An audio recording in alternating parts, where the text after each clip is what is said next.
Hi, everybody. Welcome back to English 229, and this is for our class for Wednesday, the 16th, where we are talking about Dr. Jekyll and Mr. Hyde. It left you watching the very iconic version of Dr. Jekyll and Mr. Hyde.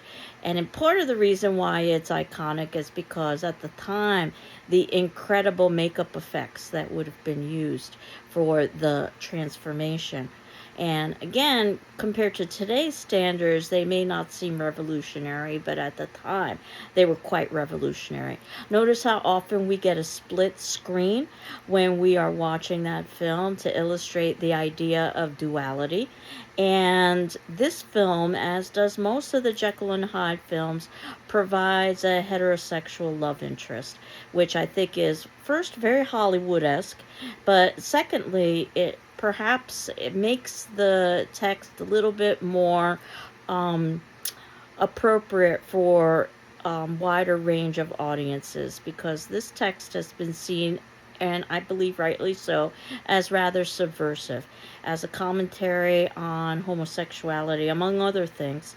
And that said, I had asked you a question about how much you knew about Jekyll and Hyde.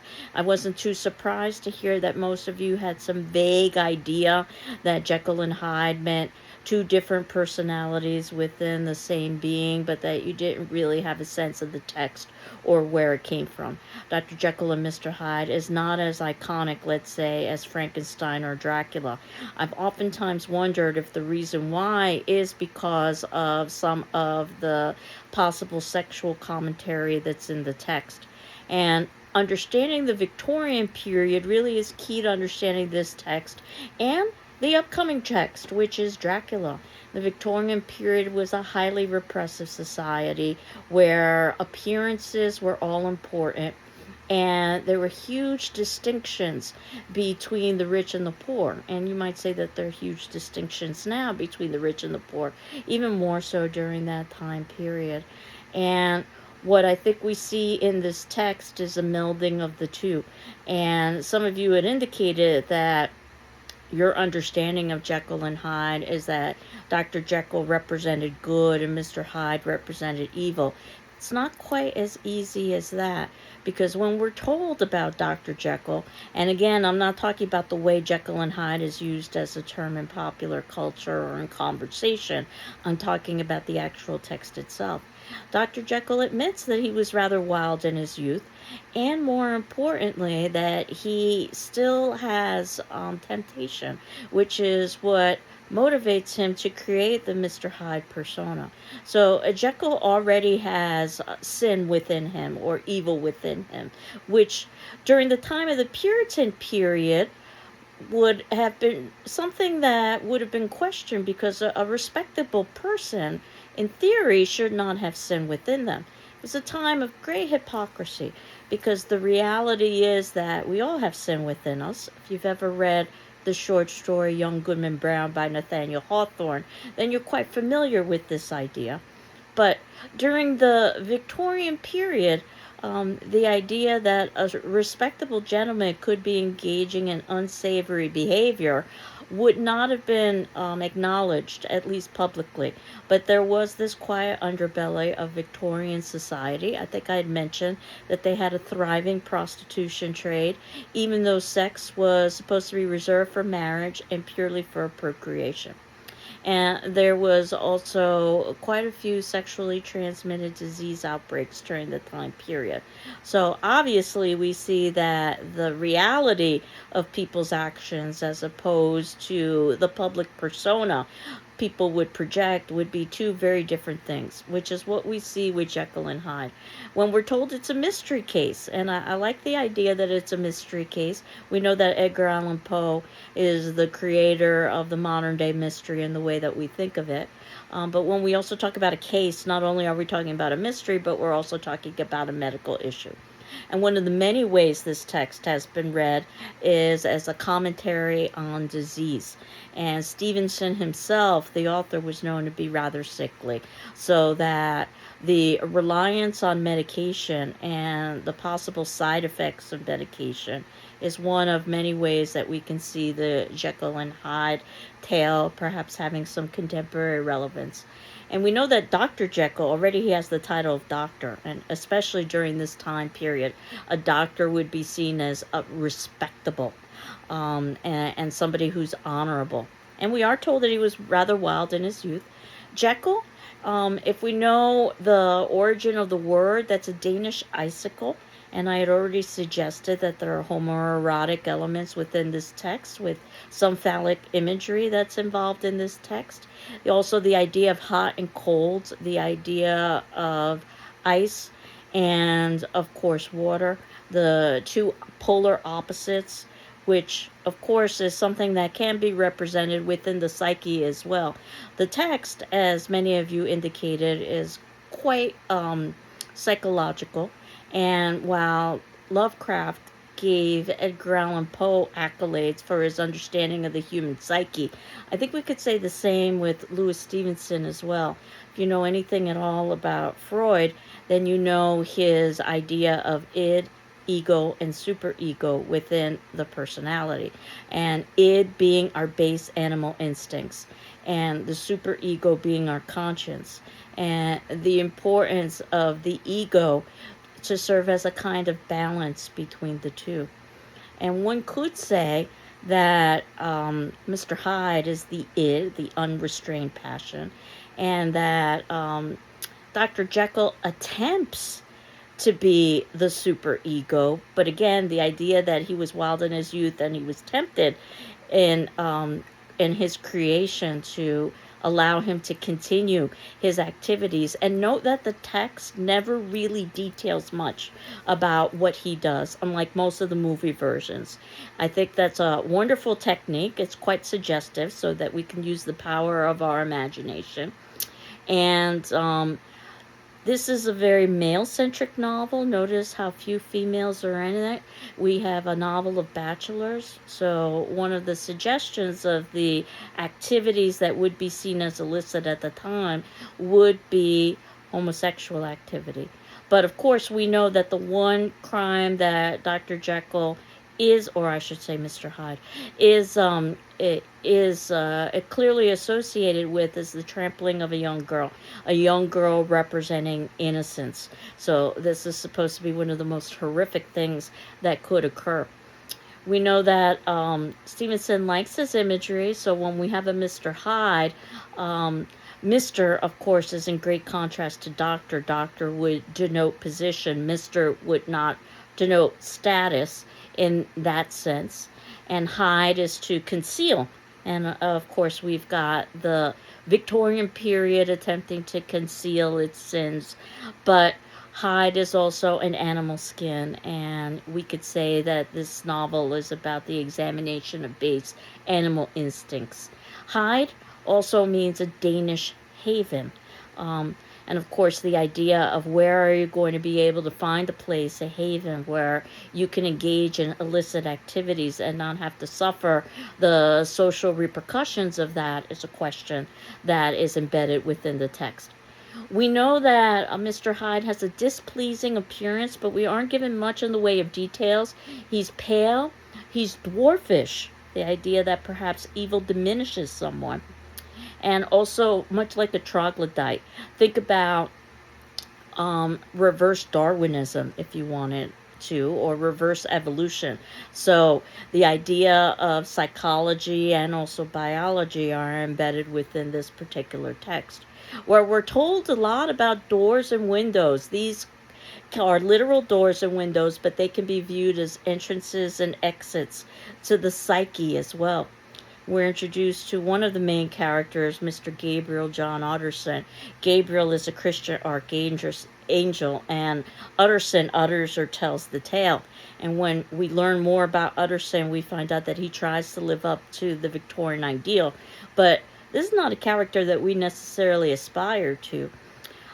Before I get into that a little bit further, Dr. Hasty Lanyon, I think his name is also relevant in that he's rather hasty or quick to judge Dr. Jekyll, where the events occur on Queer Street. Now, if you were to go to the Oxford English Dictionary, which is considered the dictionary of all dictionaries because it gives the historical progression of every word in the English language with examples of usage, the earliest usage that can be found for queer as a sexual reference would be the early 1900s. So it wouldn't necessarily be surprising that queer might have been used in this sense, but certainly the idea of queer as in behavior that would be considered out of the norm is definitely embedded in that. And when we're told about Sir Danver Carew's murder, which again is clearly linked to Mr. Hyde, we aren't told why there's a murder, but with references to things like the back door, which has oftentimes again been seen as symbolic for illicit sexual activity, that you could either enter the house through the front door, which was the place of respectability, or the back door, which was the place of evil and sin. You can perhaps surmise that there might have been a relationship with Mr. Hyde and Sir Danvers Carew's, I should say, that perhaps it might need to be something that would need to be kept hidden. But regardless of the speculation, we do get lots of commentary on the hypocrisy of Victorian society, lots of psychological analysis, particularly in regards to repression and what happens when we repress our baser instincts. And we know that as a Gothic tale, we're going to get lots of twos, doppelgangers, doubling. This is a two-door house, as I had talked about the front door and the back door as perhaps being symbols or metaphors. Note there's no window, no bell, or no knocker on this house. The idea that it's supposed to represent something that's isolated, and we already know with just the few Gothic texts that we've read that isolation is a bad thing in the world of the Gothic. We see the doubling or the duplicity of wealth and poverty of the two personas of Jekyll and Hyde. Note that he dies as Hyde. Not all of the movie versions give us that. The two handwritings that we're told about. Notice that this story is told through letters in part. It reminds me very much of Frankenstein and the epistolary novel format. Dr. Lanyon writes a letter to Utterson, and of course Utterson is reading that letter. There's an interior letter within it, letter within a letter, more doubling, and the idea that we have two sides or double nature. And the letter is supposed to be opened upon Jekyll's death or disappearance. So this is how ultimately we get that narrative. A narrative that might have been much more shocking for the Victorian period because it wasn't necessarily common knowledge that Dr. Jekyll was indeed Mr. Hyde and vice versa. Certainly it's much more common knowledge now, so the element of surprise in approaching this novel isn't necessarily there in the way it would have been in Victorian society. But I did want to point out some of the language. For instance, when we're told early on that when Mr. Hyde is initially accused of crimes, that killing him was out of the question, so they threatened him with scandal. And at the time period, scandal would be seen almost akin to killing. And notice the first go-to is murder, but I guess I can't do that. So the idea is to step back and do something that's almost equally horrific. Utterson is that bachelor lawyer, as I had indicated, who, quote, it was never lighted by a smile, unquote, and avoided the enjoyment of theaters and vintages. He returned gratefully to bed, dutifully walking with Mr. Enfield. And that does not appear in any way to be positive. We're not supposed to emulate Mr. Utterson, even though Mr. Utterson is supposed to be the ideal of what Victorian society expects. And yet, even still, Utterson has a tolerance for others, which is one of the reasons why we have this tale in the first place, because Utterson is able to associate with individuals who might not necessarily be of the same standard of deprivation that he's at. And this is what happens with deprivation and repression. Eventually, it has to erupt out. And we're told Mr. Enfield isn't going to ask too many probing questions out of delicacy. Again, the idea of the Victorian society, that you wouldn't do anything that would be considered to be rude or inappropriate. So, Violence is embedded within this, and even in the movie version that we saw, the suggestion of some S&M going on, which is rather risque, especially for the 1930s. But again, I think any kind of homoerotic reference would have been even more risque during the time period. This trampling occurs on a black winter morning, again, sort of setting the mood in the winter. And morning could represent this is going to the beginning of multiple examples of violence that happen to be occurring. And eventually, when Sir Danvers Carew is murdered, it's with ape-like fury. Notice all of the animal references embedded within the text. Now, I had indicated that I was trying to find texts that would, in one way or another, have some supernatural element associated with them. And it probably is the most difficult with Dr. Jekyll and Mr. Hyde. But you might know that the concoction that Jekyll is taking to become Mr. Hyde is effective because of one of its ingredients, an impure salt. Now, if you know any of the supernatural folklore associated with salt, salt is supposed to be purifying, and salt is supposed to repel evil. So the idea that this is impure salt would suggest that that's the reason why this initial concoction is effective. The text is oftentimes read as also an example of drug use and drug abuse, whether it be alcoholism or any kind of drug use where the individual continues to get increasing tolerance, so they need to take more and more of that particular drug, and then ultimately no longer has control over their transformation, and that the transformation is representative of the physical and emotional transformation that drug addicts or alcoholics might undergo. And all of this is one of the reasons, or it results in why I wanted to ask this particular attendance question for our discussion forum, which will be on Saturday, the 19th, when it will be due. As you know, we did not have class on Monday because of Native Indigenous Day. So that said, the question is, which element of Jekyll and Hyde do you think has the most contemporary relevance in our society, and why? Which element do you think has the most contemporary relevance, and why? And I've just touched on a few of the pieces, and you might come up with some others as well. But I think that this particular text is a prime example of some of the tensions exhibited in the Victorian period that we will see very clearly when we get to Dracula. Now, Dracula is our longest novel of the semester, but I had indicated that it's the most action-filled, so it might go a lot more quickly. It also is falling right around the time of Halloween, and I'm very pleased about that. I put together the class from a chronological perspective, but I think that having Dracula, which is so iconic in terms of a supernatural figure, is perfect for Halloween.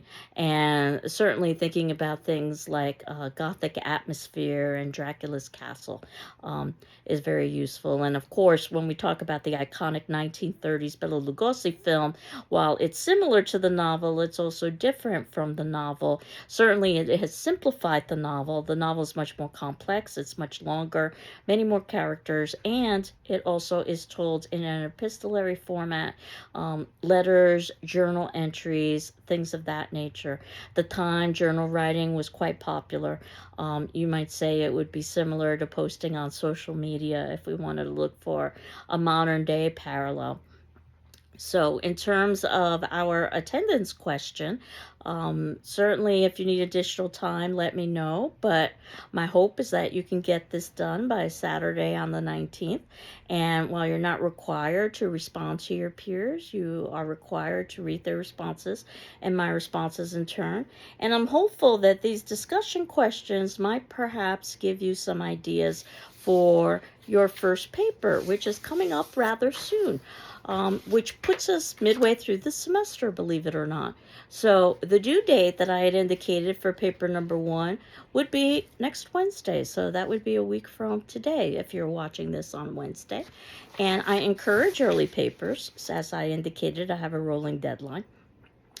And I'm hopeful that by the 23rd, you would have all submitted in your paper by that point. Certainly, if you haven't, let me know what's going on, because you definitely want to have a grade soon in terms of some more formal assignment outside of the discussion form.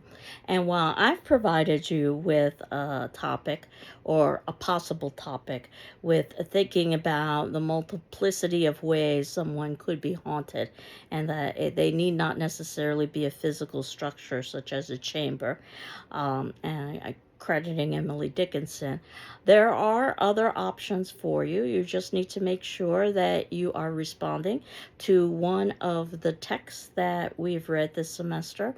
And while we began with some introductory texts, Stephen King and Lovecraft, that was purely to give us a foundation so that we could read the actual pieces of literature themselves. So your first option would be Frankenstein, and then of course we moved to Edgar Allan Poe, and then now we're at Dr. Jekyll and Mr. Hyde. And while it is possible for you to address Dracula in your paper, my suspicion is that it would probably make more sense for you to devote your second paper to Dracula rather than your first paper, because we're just going to be beginning our conversations about Dracula. We still haven't necessarily put closure onto Dr. Jekyll and Mr. Hyde, so that it probably makes sense to wait. But again, if you think that you're ready to tackle Dracula, I'm not averse to you doing it.